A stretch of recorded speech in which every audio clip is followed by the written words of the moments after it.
którego jest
Oh.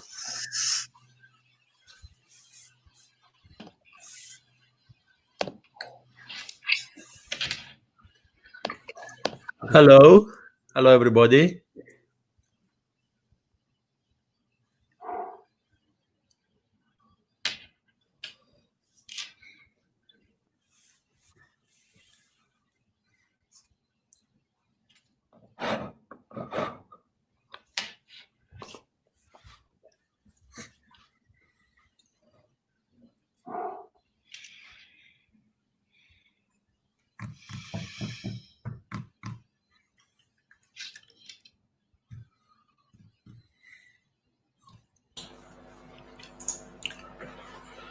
Okay, good morning, everyone.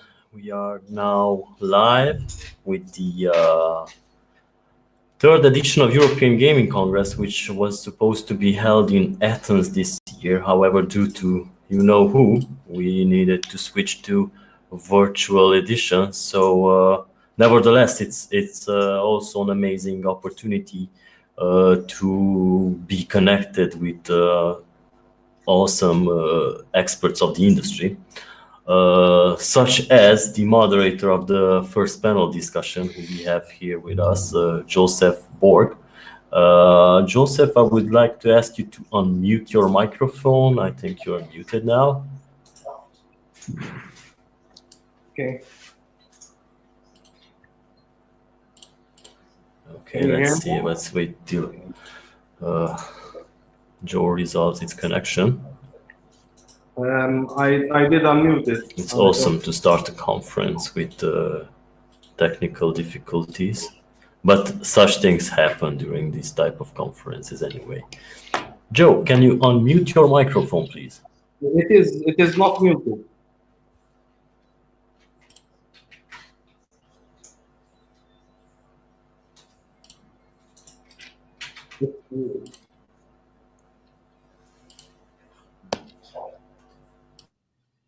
Hello.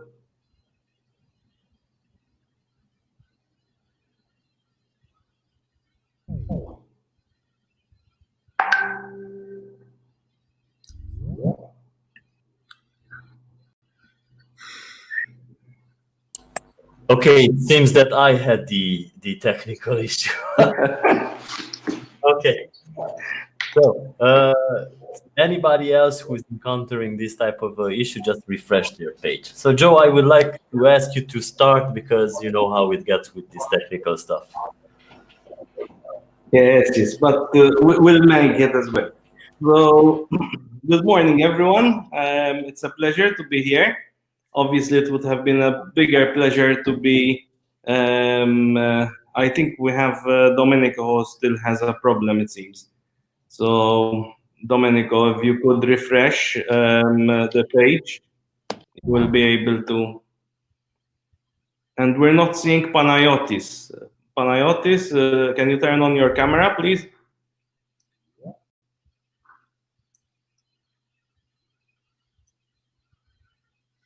Domenico, are you hearing us now?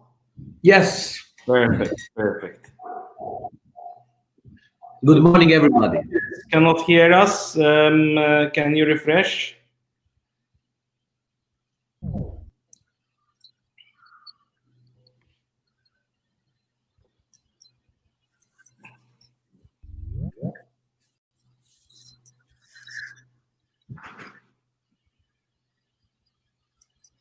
Are you with us, Panayotis?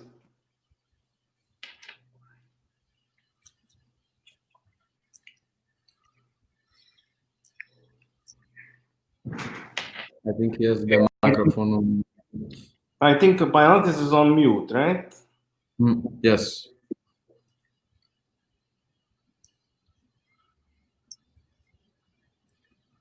Okay. I think we should start, and then once Panayotis resolves his issues, he will join us.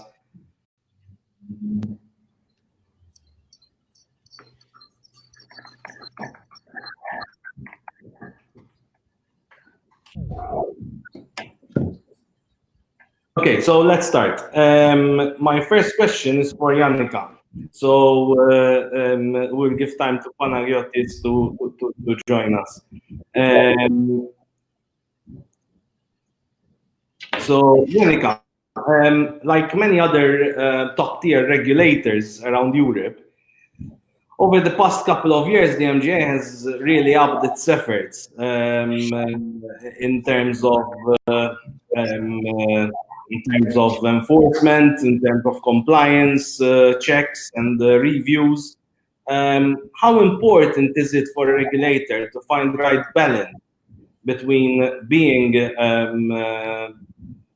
having this high degree of compliance and enforcement, while at the same time promote innovation and competition, which ultimately will also benefit the consumer as much as player protection does, as much as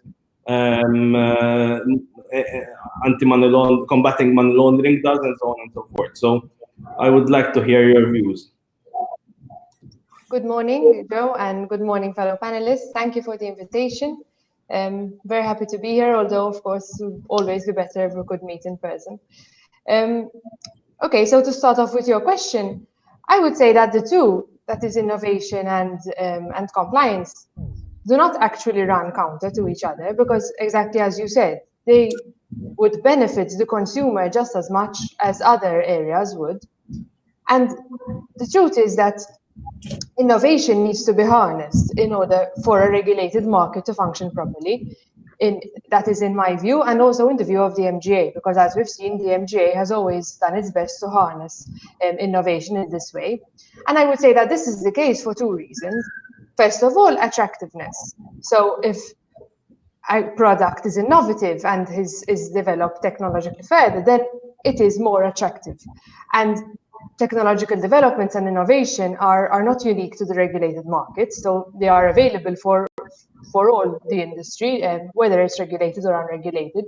So I would say that it is in everyone's interest to ensure that the regulated market is actually innovative and develops its technology further, because we want the regulated market to be the attractive market, and we wouldn't want to stifle innovation. I think that actually stifling innovation in that sense would run counter to our objective of ensuring that the players are protected, because we would actually be indirectly telling them to go off to another market.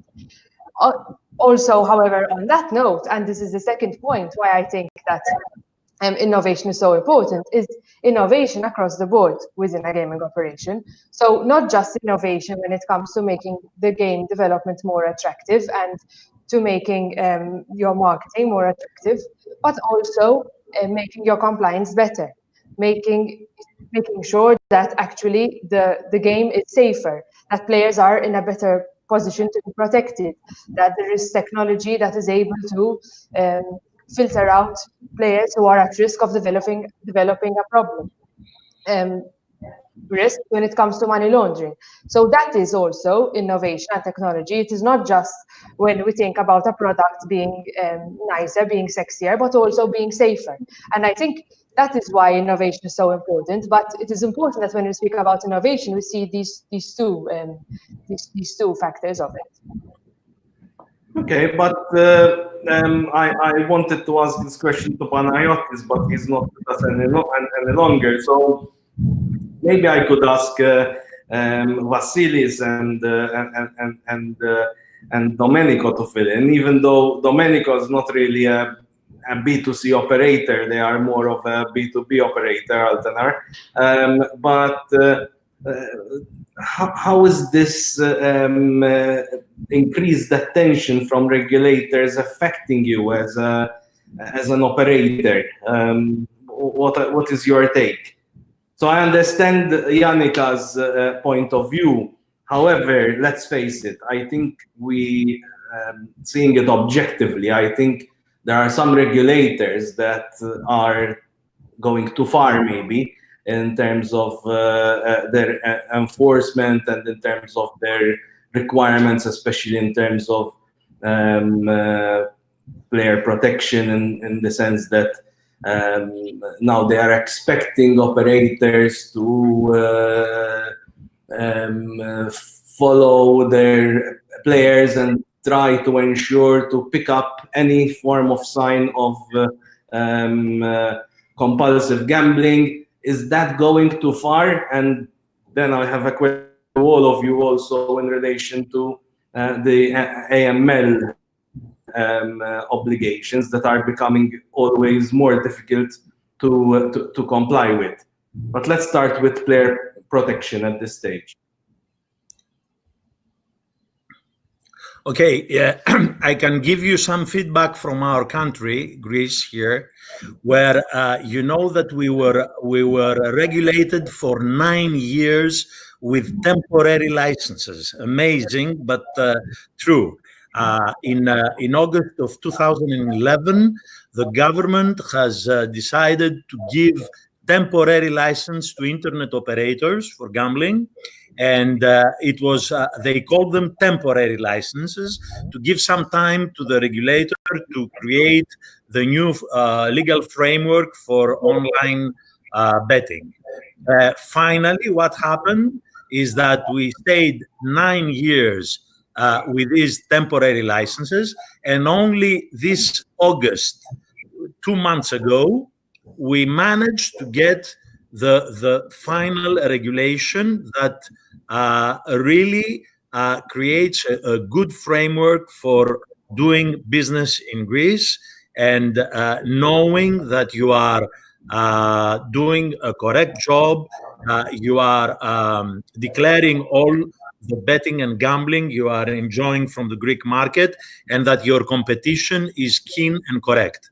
We are very excited to have a regulated market and make sure that the illegal operations are very limited.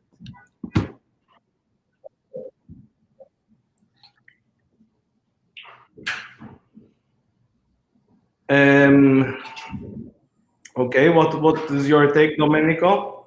Well, that in general, even though I'm seeing this as a supplier, for us, I mean, it's quite obvious that we have to balance what, let's say, specific regulations are offering and are requiring in terms of licenses, in terms of certifications, and to balance this concept with functionalities. Because, for example, discussing about Italy, I believe that Italy is one of the, let's say, most difficult markets to work in terms of technology, because there is not required to have a license, it's not required to have a certification, but you have to implement a system to communicate with the protocol to the regulator to send them all the bets, and I'm talking about sports.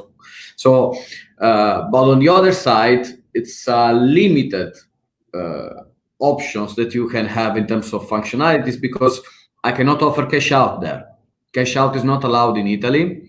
There are some other restrictions there that, in my opinion, are quite obsolete. You cannot offer handicap bets. If there is let's say, a wrong settlement in the bet, you are not allowed to correct it. You have to pay the player, no matter if, let's say, you are getting this wrong settlement from a third party. So it's always the case to balance what are the expectations of regulators with what is possible to deliver, and also the landscape of different markets. So in general, we need to adapt, because even though we are seeing this as a suppliers, and from time to time, we're not obliged to get any license or any certificate, at the end of the day, we work together with operators. So we must ensure that our solution is compliant and is fulfilling all the requirements in order to guarantee the success of our customers. Good point. Panayotis, so this question originally was for you. If you could let us know, just in case you wasn't following from the beginning. The question is whether all this increased pressure on B2C operators is affecting B2C operators negatively in terms of compliance and particularly in relation to player protection matters and so on. So again, we have to look at certain types of regulators, and usually if you look at the Gambling Commission, for example, in the UK, there's a view that they might be going too far with credit card banning, for example.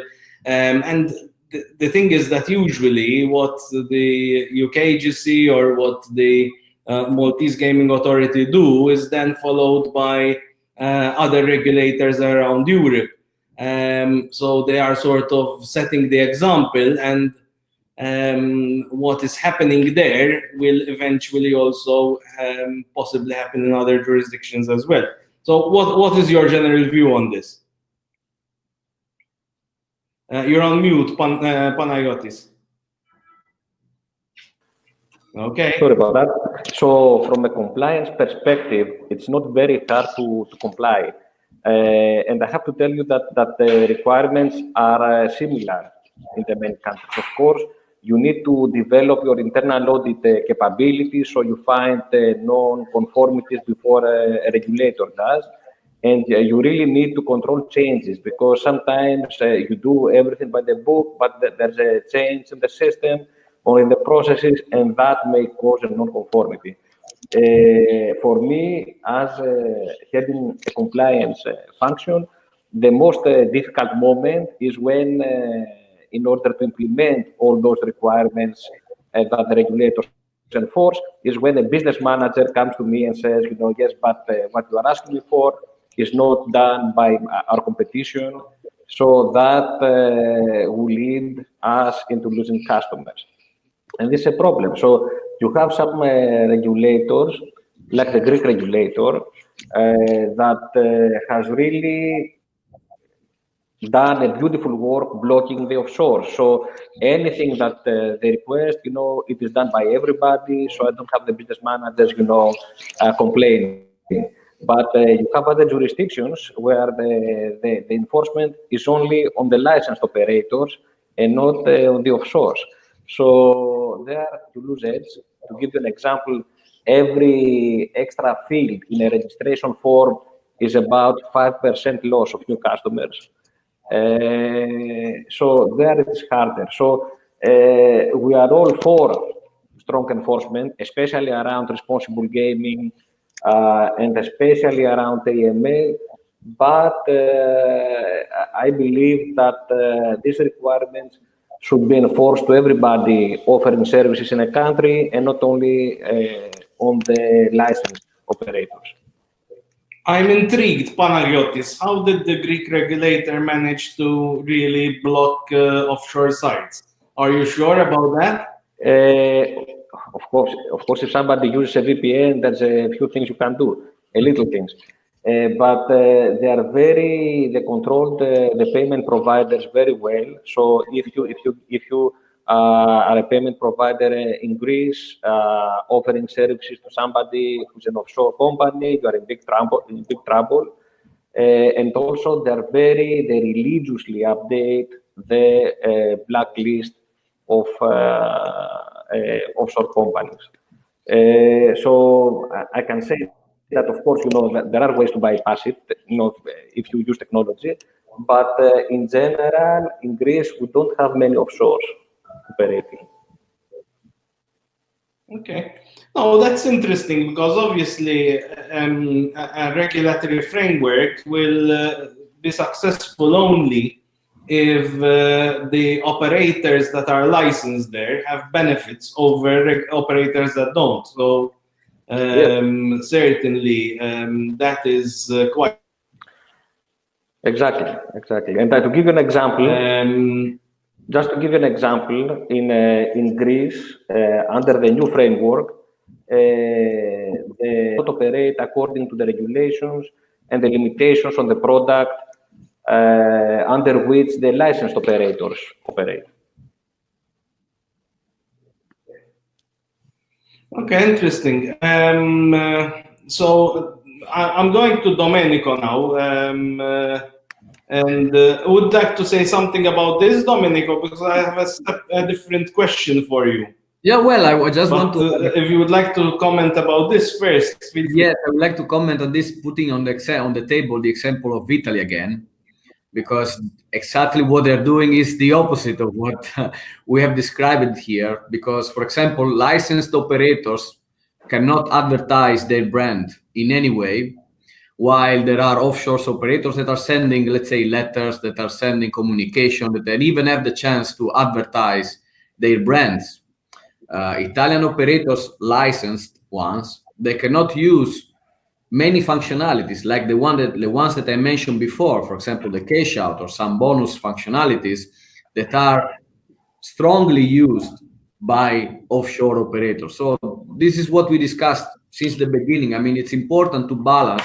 And if you want me to pay tax to you, you should give me at least, I'm not asking to have more tools, but at least the same. Otherwise, it is an unfair competition. And on top of that, I'm paying a lot of taxes. I understand that we are seen as the bad guys because we work in this industry, and this industry is not good for many political reasons. But at the end of the day, we are paying, not, fortunately, I'm not an operator, so it's not my problem, but we are paying, the industry is paying taxes to governments. So governments should try their best to facilitate the life of licensed operators. I agree. So, Domenico, we touched upon this in your earlier intervention. So, as a B2B operator, you obviously, at least directly, have less compliance constraints. There are very few jurisdictions that require some sort of license from B2B operators. Particularly, you have the UK, Malta, you have the Romania, and there's some sort of certification that is required in Italy.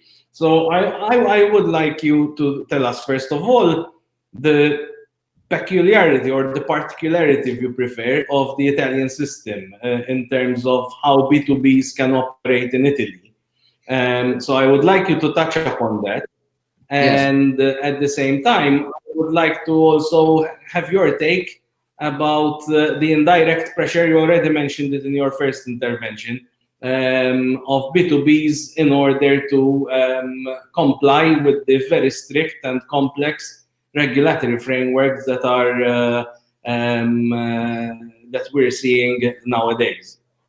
Well, this is actually a good question, and I would like to say that in general, even though we are not obliged to, let's say, adhere to some specific and restrictions, we have, let's say, our duty is to do our best to help our operators, our business partners, supplying a solution that is compliant to several jurisdictions.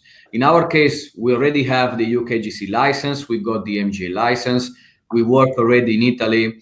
And in Italy, to discuss about Italy, okay, we have Romania as well, certificate for Bulgaria, Portugal, Denmark. So we cover almost all the countries here in Europe and in South America where it's necessary, like Colombia, for example.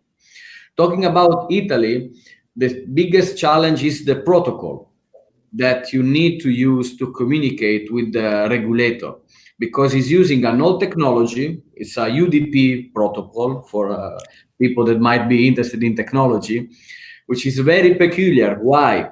Because in general, in let's say, new protocol or modern protocols, when you send a message about, let's say, you placed a bet or whatever, you get from the other side, from the listener, an answer.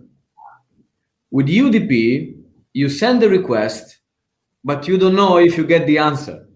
So you just keep trying and trying and trying until you see a change on the other side, and then you understand that they got the message. So because it's a very old, and because the majority of the documentation is written in Italian, it's not so easy for international suppliers to handle that thing. And of course, because as Italians, we like to complicate things, we do not have one protocol. We have one protocol per product. So you have one protocol for sportsbook, one protocol for casino, one protocol for virtuals. So you cannot include virtuals in the sportsbook. It's a separate protocol. And you need to have a protocol for, let's say, the registration, so for the platform. And for each one of them, you need to make a test together with the regulator to, let's say, pass what is called the exam. At the end of the journey, you are allowed then to supply your product if you are a supplier, or to operate if you are, let's say, an operator. But that's why it's not so easy to see many suppliers from other countries that are not Italy supplying their software there, because it's let's say, it's not so easy. It's not just, let's say, a certificate that you make a transfer of approval from another country. It's not a license that you submit. In UK, we all know that it's about showing to the regulator that you are well established, that you have a structure in place, that you know how to do business, that you, let's say, you are compliant with that, and you get the license. In Italy, it's technological. You need to pass this exam in order to comply with it. So these are more or less the challenges that you are facing when you want to operate in Italy. And as a supplier, of course, our, let's say, duty, as I said before, is to guarantee that our business partners are complying with that. So we have to be compliant with our part. Okay.